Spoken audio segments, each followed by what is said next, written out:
नमस्कार, दैनिक शिव टाइम में आप सबका स्वागत है। मैं रश्मि शर्मा, कैमरामैन शुभम भगत के साथ।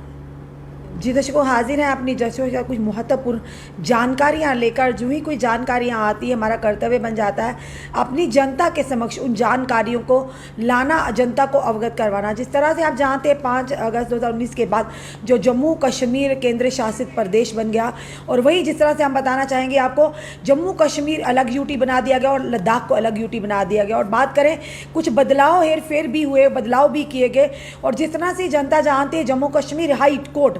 जो अब की जम्मू कश्मीर हाई कोर्ट के नाम से नहीं बल्कि बताना चाहेंगे राष्ट्रपति रामनाथ कोविंद जी ने एक हस्ताक्षर किए ऐसे आदेशों पर, जिसके चलते अब जम्मू कश्मीर हाई कोर्ट का नाम जो कि Jammu Kashmir and Ladakh high court के नाम से जाना जाएगा। जिस तरह से आप जानते हैं काफ़ी वर्षों, जैसे पहले बात करें तो Jammu Kashmir and high court, Jammu Kashmir high court कहा के नाम से जो हमारी ये कोर्ट ये नाम से जाने जाते थे, अब जो कोर्ट का नाम बदलकर जो राष्ट्रपति जो कि रामनाथ कोविंद जी है, और इन्होंने ये कहा कि लागू किया जाएगा जल्द ही, कि अब जम्मू कश्मीर हाई कोर्ट का नाम बदलकर अब Jammu Kashmir and Ladakh high court के नाम से अब जाना जाएगा। और बात करें दूसरी तरफ, हम जिस तरह से आप जानते हैं जम्मू की जनता की बात करें तो त्राहिमाम, जिस तरह से एक तरफ कोरोना की महामार, दूसरी तरफ जब गर्मियां आते ही बिजली विभाग की तरफ से जो मार आम जनता को पड़ती है, चाहे वो व्यापारी हो, चाहे वो स्टूडेंट हो, चाहे वो आम जनते हो, कई लोग जो जिनका बिजनेस ही इस तरह से है कि बिजली के ना हो रहने से इफेक्ट होता है, काफ़ी लोगों का नुकसान भी होता है, पढ़ने वाले बच्चों की पढ़ाई में बाधा आती है। और साथ ही साथ जिन लोगों के पास इन्वर्टर्स हैं, इन्वर्टर अगर बिजली नहीं होगी तो चार्ज कहाँ से होंगे, और चार्ज नहीं होगी तो कहाँ से बिजली, और जिन लोगों के पास इन्वर्टर की भी सुविधा नहीं होती, वो आप खुद अंदाज़ा लगा सकते हैं वो लोग किस तरह से गुजारा करते हों। क्योंकि जो ही गर्मियाँ शुरू होती हैं तो पीडीडी डिपार्टमेंट की जो कमज़ोरी है, पीडीडी डिपार्टमेंट का जो एक चेहरा है, यानी कि पोल खुल जाती है कि आखिर किस तरह से बिजली विभाग काम कर रहा है। क्योंकि सर्दियों के आते कहीं ना कहीं आम जनता भी थोड़ा सा रिलैक्स हो जाती है, इस चीज़ से हट जाती है कि बिजली जो कि गर्मियों में आने वाले समय में किस तरह का बिजली को चलते लेते संकट आने वाला। और वहीं पे पीडीडी डिपार्टमेंट भी गहरी नींद सो जाता है, यानी कि मस्त हो जाता है कि अब कोई बात नहीं, सर्दी है, 6 महीने देखेंगे, उसके बाद में क्या होगा देखी जाएगी जब जनता सड़कों पर आएगी। तो उसी के चलते जिस तरह से मौसम विभाग की बात करें तो जिस तरह से पिछले दिनों आपने देखा जब बारिशें 2-3 बारिशें हुई लगातार, और बारिशों का होना था, आना ही था, तो कहीं ना कहीं जम्मू म्यूनसिपल कॉरपोरेशन की पोल हर गली, हर मोहल्ले, हर नाले से आपको देखने को मिली। पर नुकसान किसका हुआ? नुकसान होता है आम जनता का। वही कहेंगे अब मौसम विभाग की तरफ से, मेट्रोलॉजी डिपार्टमेंट की तरफ से एक आदेश जारी किया गया है कि अगले आने वाले 3 दिनों में अलर्ट जारी किया गया। वो भी बताना चाहेंगे कि अगले आने वाले 3 दिनों में, जो कि 19 से लेकर 21 तक बारिश होने के, काफ़ी हैवी यानी कि भारी बारिश होने के, बिजली और साथ ही साथ यानी कि बादल गरजने की संभावना, और कई जगहों पर तो बाढ़ भी आने के संकेत हैं। और जम्मू कश्मीर के निचले इलाकों में भी कहीं ना कहीं जो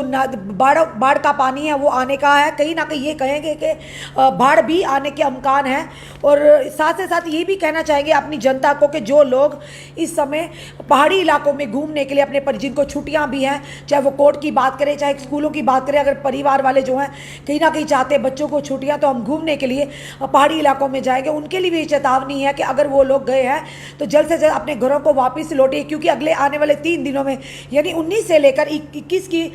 जो दिन है, 19 से लेकर ये वेदर वार्निंग है, यानी कि अलर्ट जारी किया गया। और बताना चाहेंगे जो इम्पैक्ट होगा इसका कहाँ होगा, moderate to high risk of flood flash in J and K, साथ ही साथ temporary disruption of surface traffic mainly on Jammu Srinagar high and Leh Doda, यानी कि इस हाईवे पे भी अफेक्ट हो सकता है, जो कि लैंडस्लाइडिंग होने के भी अमकान है। आप जानते हैं जिस तरह मानसून आता है, बरसात का मौसम आता है, और ज़मीनी स्तर जो होती, ज़मीनी जो होती हैं वो गीली होकर कहीं ना कहीं खिसकती भी हैं, और पस्सियाँ भी गिरती, जिसके चलते हाईवे जो ट्रैफिक है जैम हो जाता है। और लोग जो खास कर जनता और साथ साथ जो ड्राइवर्स हैं, जो ट्रक ड्राइवर होंगे या बसेज होंगे, वो लोग रास्ते में फंस जाते हैं, उनके लिए भी काफ़ी मुश्किलों का सामना करना पड़ता है। Kishtwar Mughal road from 19 to 21, इसकी भी चेतावनी है। और साथ ही landsliding and shooting stones at vulnerable places,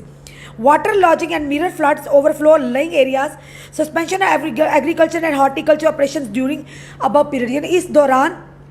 बताया गया कि जिस तरह से जो नाले हैं वो भी फ्लो कर सकते हैं और बाढ़ आने के इम्कान हो सकते हैं। और साथ ही साथ जो कि लैंड स्लाइडिंग जो एरिया है वहाँ पे भी जो पहाड़ी एरिया वहाँ पर भी लैंड स्लाइडिंग हो सकती है। और मुगल रोड की बात करें 19 से 21 तारीख, इस पर भी ध्यान देने की ज़रूरत है कि जो लोगों के लिए ये एक चेतावनी है कि संकेत है और अलर्ट जारी किया गया मौसम विभाग की तरफ से कि किस तरह से अभी अगले आने वाले 3 दिनों में 19 से लेकर 21 तक लैंड स्लाइडिंग की संभावना, भारी बारिश की संभावना और साथ ही साथ यानी कि ये कहेंगे कि फ्लड आने की भी, बाढ़ भी आ सकती है। और खास करके निचले इलाकों में कश्मीर डिवीज़न की बात करें, कश्मीर डिवीज़न के भी कुछ इलाकों में ये चीज़ें हो सकती हैं। और साथ ही साथ कहेंगे कि जो लोग इस समय घरों के बाहर निकले हैं, अपने बच्चों को लेकर, परिवार को लेकर जल्द से जल्द अपने घरों को वापस आइए, क्योंकि जान है तो जहान है। और अगर मौसम विभाग, मेट्रोलॉजी डिपार्टमेंट की तरफ से अगर ये आदेश जारी कर दिए गए, अलर्ट जारी कर दिए गए, और कहीं ना कहीं आम जनता को भी इसका ध्यान रखना चाहिए, क्योंकि अपने घरों को जल्द से जल्द लौटिए। कोई पता नहीं कि कब कहाँ पस्सी गिर जाए, लैंड स्लाइडिंग हो जाए, रास्ता बंद हो जाए। और साथ ही साथ कहीं ना कहीं पानी का बहाव जो तेज़ हो बारिशों के आने से, और जिसके चलते रास्ते बंद हो, फ्लड बाढ़ आने के भी इम्कान है। तो कोशिश कीजिए ऐसे इलाकों से दूर रहिए और अपने अपने घरों को वापस। और साथ ही साथ बताएंगे, जिस तरह से बात करें पेट्रोल और डीजल के दामों को लेकर लगातार आम जनता और साथ ही साथ विपक्ष ने भी आवाज़ उठाई थी। कांग्रेस की बात करें, पैंथर पार्टी की बात करें और पार्टियों की बात करें, लगातार आवाज़ उठाई नजर आ रही थी कि जिस तरह से आम जनता की जेबों पर डाका डाला जा रहा है केंद्र सरकार की तरफ से। वहीं अब समस्या ये हुई, अब पेट्रोल पंप एसोसिएशन ने भी आवाज़ उठाई है। उन्होंने आवाज़ किस लिए उठाई वो भी बताते हैं। वो आवाज़ इसलिए उठाई है कि अब एथेनॉल मिक्स जो कि पेट्रोल पेट्रोल पंप तक आ रहा है, जिसके चलते उनका ये कहना है कि गाड़ियां बंद भी हो सकती है, गाड़ियों के इंजन में नुकसान भी कर सकती हैं, चलती गाड़ियां बंद भी हो सकती है। जो एथेनॉल जो मिक्स आ रहा है पेट्रोल में, वो कहीं ना कहीं घातक साबित हो सकता है गाड़ियों के लिए। और जिसके चलते पेट्रोल एसोसिएशन ने कल एक प्रेस वार्ता की। उनकी प्रेस वार्ता करने का ये मतलब था, ये था, बात करने का था ताकि आम जनता अवगत हो जाए कि पेट्रोल पीछे से ही उनको मिक्स यानी कि आ रहा है, पेट्रोल में जो मिक्सिंग होकर आ रही, पेट्रोल कहीं सही नहीं आ रहा है, एथेनॉल उसमें मिक्स होकर आ रहा है, जिसके चलते आम जनता का रोष का सामना जो कि पेट्रोल पंप के अधिकारी और उनके वहाँ के जो मालिक हैं उनको करना पड़ रहा है। उसी के चलते उन्होंने प्रेस वार्ता की थी कि कल को आम जनता पेट्रोल पंप पर जाकर हंगामा करे, आम जनता निराशा होगी, उनको यानी गुस्सा और नाराज़गी होगी पेट्रोल पंप से। पर उनका ये कहना था कि हमारी कोई भी गलती नहीं, सरकार की ओर से जो पीछे से जो हमें पेट्रोल हमारे पंप्स तक आ रहा है वो पेट्रोल मिलावटी है, यानी एथेनॉल उसमें मिक्स करके आ रहा है, जिसके चलते जो पेट्रोल है 10% तक उसका पेट्रोल जो पानी होता हुआ हो जाएगा, जिसके चलते गाड़ियों का इंजन खराब भी हो सकता है और गाड़ियों की जो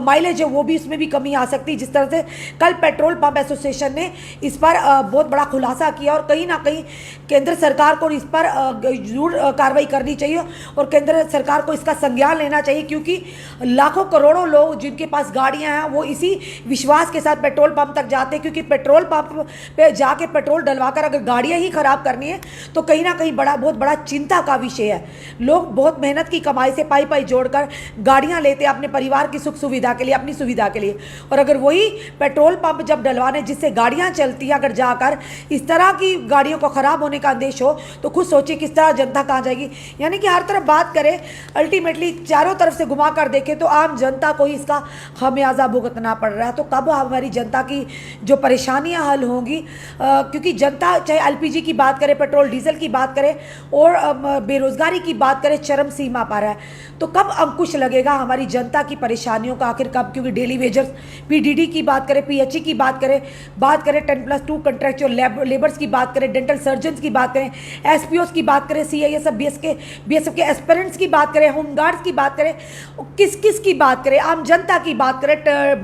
जो 10th जो बच्चे हैं 10th बोर्ड के जो लगातार जो बच्चे आवाज़ उठा रहे हैं, आखिर बात करें तो किस की करें? यानी बात करने लगे तो पूरा भंडार है बातों का। ये बातें हैं आम जनता से जुड़ी, ये बातें हमारे युवाओं से जुड़ी। सरकार बड़े बड़े बातें तो करती हैं, सरकार बातें करती हैं खुशहाली होगी, 370 के बाद 35 एब्रोगेशन के बाद हमारे यहाँ डेवलपमेंट होगी, हमारे रोज़गार के नए स्रोत खुलेंगे, नई राहें खुलेंगी। क्या आम जनता जो इस समय हमें सुन रही है, देख रही है, ये हम अपने से नहीं करें, हम भी जनता के बीच में जब जाते हैं, सर्वे करते हैं, जनता की बातें सुनते हैं। ये शहरों की बात नहीं, गाँव तक की भी बात है। यानी खुशहाली होगी, हर गाँव गली में बिजली होगी, पानी होगा, सड़कें पहुँची, कनेक्टिविटी होगी, वो गांव भी प्रगति के रास्ते पर आएगा। क्या आज के दौर में जो भी समय हम गांव के एरिया से, चाहे हम आरसपुरा की बात करें, हम राजौरी पुंछ की बात करें, हम बात करें डोडा भद्रवाह की, अभी भी लोग 10-10 किलोमीटर पहाड़ी एरिया पर चढ़कर जाते हैं जो खतरे से खाली नहीं है। और छोटी छोटी सड़कें भी नहीं, लोगों की खुद निकाले और रास्ते हैं जो किस तरह से लोग पहुंचते हैं, वो हम खुद गए थे लास्ट ईयर जो जाके सर्वे किया था। अभी भी ऐसे एरिया जहाँ पर कनेक्टिविटी बिल्कुल नहीं, और कुछ एरिया डोडा के, असर बगर के कुछ एरियाज ऐसे हैं जहाँ पर लोगों को ये भी नहीं पता कि नीचे भी, सड़क के नीचे भी कोई दुनिया है। ये हमारी खुद की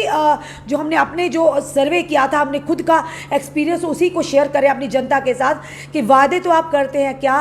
वादों पर भी खरा उतरा है हमारी केंद्र सरकार कोई भी हो। हम नहीं कहते किसी सरकार को टारगेट करेंगे, किसी सरकार पर कटाक्ष, पर जनता के जब सवाल होंगे, सवाल तो उन्हीं से पूछे जाएंगे जो केंद्र में बैठा है, जो इस समय रूलिंग पार्टी है। सवाल तो उन्हीं से करेंगे ना, जनता के। क्योंकि आज जो हमें काफ़ी सारे फ़ोन भी आते हैं, डोडा की बात करें, इतने अच्छे एरिया है जहाँ पर टूरिस्ट डिपार्टमेंट को जाकर उन एरिया को एक्सप्लोर करने की ज़रूरत है। उस एरिया में इकोनॉमी तो बढ़ेगी, कहीं ना कहीं युवाओं के लिए रोज़गार भी बढ़ेगा, पर उन एरियो की तरफ शायद टूरिज़्म डिपार्टमेंट का बिल्कुल भी ध्यान नहीं जाता है। क्योंकि काफ़ी दफ़ा पहले भी हमने टूरिस्ट जो डिप्टी डायरेक्टर से उनसे बात भी करने की कोशिश की थी कि ऐसी कुछ जगह हैं, ऐसे एरियाज़ हैं जहाँ पर आप जाकर, आम युवा वैसे ही बेरोज़गार है, तो कहीं ना कहीं सरकार को इन चीज़ों का संज्ञान ज़रूर लेना चाहिए। हम बात करेंगे बनी बसोली की बात करें डोडा भद्रवाह की बात करें, ऐसे एरियाज़ हैं वहाँ पर जहाँ पर आप लोग बच्चों को, वहाँ के युवाओं को रोज़गार दे सकते हैं। क्योंकि ऐसे एरिया से इतनी खूबसूरत ब्यूटी है कि जैसे लगता है धरती पर वाकई ही वहाँ स्वर्ग नीचे आ चुका है, स्वर्ग नीचे आ गया। तो उन चीज़ों को ज़रूरत है एक्सप्लोर करने की, ताकि बाहर के लोग जो जम्मू को, मंदिरों का शहर, कश्मीर को धरती पर स्वर्ग मानते हैं, तो हमारे जम्मू डिवीज़न में भी धरती पर स्वर्ग है, पर उन स्वर्ग को सामने लाना, उनको किस तरह से एक्सप्लोर करना, उनको किस तरह से उनकी ब्यूटिफिकेशन की तरफ ध्यान देना, ये कहेंगे तो कहीं ना कहीं हमारे जो बात करें, जितने भी सरकारें आती जाती, इन चीज़ों पर ध्यान देना बहुत ही ज़रूरी है। और कहीं ना कहीं टूरिज़्म डिपार्टमेंट को इसका संज्ञान लेना बहुत ही अनिवार्य है। क्योंकि बच्चे वहाँ के, युवा वहाँ के हमें अप्रोच करते हैं कि यहाँ इतने खूबसूरत प्लेसेस हैं, और अगर उन प्लेसेस को, उनकी ब्यूटिफिकेशन की तरफ ध्यान दिया जाए तो बाहर से लोग जो आते हैं, जो वहाँ पे टूरिस्ट आते हैं, वहाँ से हमारे बाहर से श्रद्धालु आते हैं, कहीं ना कहीं जिस तरह से वैष्णो माता आते माथा टेकर, या बाबे वाली माता माथा टेकर जाते, तो अगर उन चीज़ों को, उन जगहों को एक्सप्लोर किया जाए, जैसे मानसर लोग जाते हैं, सनुईसर जाते हैं, इसी तरह से उन एरियाज़ को भी आप मॉडिफाई कीजिए, उन एरिया को भी आप डेवलपमेंट कीजिए, उन्हें उनकी ब्यूटिफिकेशन की तरफ ध्यान दीजिए, तो ज़रूर देश की, समझो जम्मू कश्मीर की इकानमी तो बढ़ेगी, पर कहीं ना कहीं जो बेरोज़गार युवा हैं, जो दूर दराज इलाकों में बैठते, उन्हीं एरियों में जो 20-20 किलोमीटर की पहाड़ी को चढ़कर जाते, उनके लिए रोज़गार भी मुहैया होता है। क्योंकि वो लोग पैशनेबल है, वो पैशन रखते हैं काम करने का, तो उनको मौका ज़रूर मिलना चाहिए। और भी लोग, काफ़ी सारी समस्याओं का हमारी जम्मू की जनता जो कि जूझ रही है, कभी कोई समस्या, कभी महंगाई की मार, कभी किसी और तरीके की मार। और आज एक और नया इशू लेकर आएंगे कुछ देर के बाद हम शाम तक, वो भी बताएंगे कि हर एरिया के लोग अभी भी परेशान है। और जिस तरह से दरबार मुँह की बात की थी, जम्मू की जनता ने उसका स्वागत किया, पर कहीं ना कहीं व्यापारी जो थे, व्यापारी वर्ग, चाहे हम बात करें जम्मू की बात करें, वैष्णो माता की, कटरा की बात करें, और बाज़ारों की बात करें, रघुनाथ बाज़ार की बात करें, पुरानी मंडी की बाज़ार, पटेल बाज़ार की बात करें, तो वहाँ के सारे व्यापारी जो कहीं ना कहीं परेशान थे। परेशान इसलिए नहीं कि माना कि अगर दरबार मुँह आता था कि 200 करोड़ आप बचा लेंगे,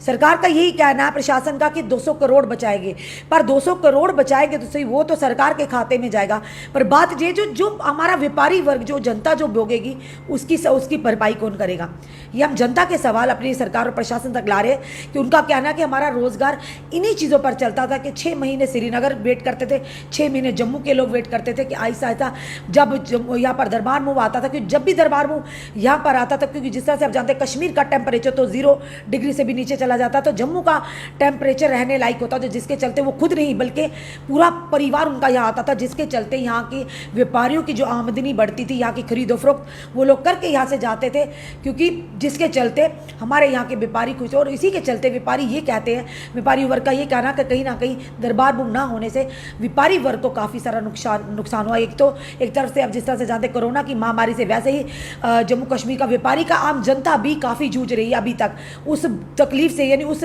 घाटे से वो बाहर नहीं आए कि एक और परेशानी आकर सामने खड़ी हो। तो इसका ज़रूर समाधान करना चाहिए। अगर सरकार की तरफ से कोई भी ऐसा आदेश आता है, कोई भी ऐसे कानून लाते हैं, कोशिश कीजिए व्यापारी वर्ग एसोसिएशन को, अलग अलग एसोसिएशन के जो प्रधान हैं उनको विश्वास में लेकर उनसे बातचीत करके ऐसे आदेश लाया जाए ताकि जनता को बाद में सड़कों पर ना उतरना पड़े। ये अभी तक की जो हमने जानकारी अपनी जनता के समक्ष लाई है। अगर कोई आपकी भी क्वारी हो, हमारी जनता का कोई भी सवाल हो, तो ज़रूर हमसे संपर्क करें। हम उस बात को लेकर सरकार और प्रशासन तक अपनी जनता की बात ज़रूर रखें। फिलहाल ये कहेंगे अगले आने वाले 3 दिनों में सतर्क रहिए, क्योंकि मौसम विभाग की तरफ से अलर्ट जारी कर दिया गया है। अलर्ट ये था कि 19 से लेकर 21 तक जो आने वाले दिन हैं उनमें भारी भरकम बारिश होगी, बिजली कड़कने का डर रहेगा, आंधी तूफान आने का डर, और साथ ही साथ जो नदी नालों में उफान जो है वो भी आने का खतरा रहेगा। और जो खास करके जो लोग पहाड़ी इलाकों में रहते हैं वो भी सतर्क रहिए। जो लोग इस समय अपने परिवारों के साथ बाहर हिली एरियाज में गए वो भी जल्द से जल्द अपने घरों को वापस रवाना हो जाए, क्योंकि कहीं ना कहीं जब लैंड स्लाइडिंग होगी, सड़कों पर इसका प्रभाव पड़ेगा बारिशों का, तो जो रास्ते में लोग हैं वो बीच में फंस जाएंगे। चाहे वो आम जनता हो जो घूमने के लिए जा रहे हो, चाहे ड्राइवर हो, चाहे वो बसेस के हो, चाहे ट्रक से होंगे, आप खुद जानते हैं कितनी परेशानियों का सामना करना पड़ेगा। सबसे बड़ी बात है सुरक्षा की। और साथ ही साथ अभी भी आप जब जाते हैं पिकनिक स्पॉट्स पर सैटरडे और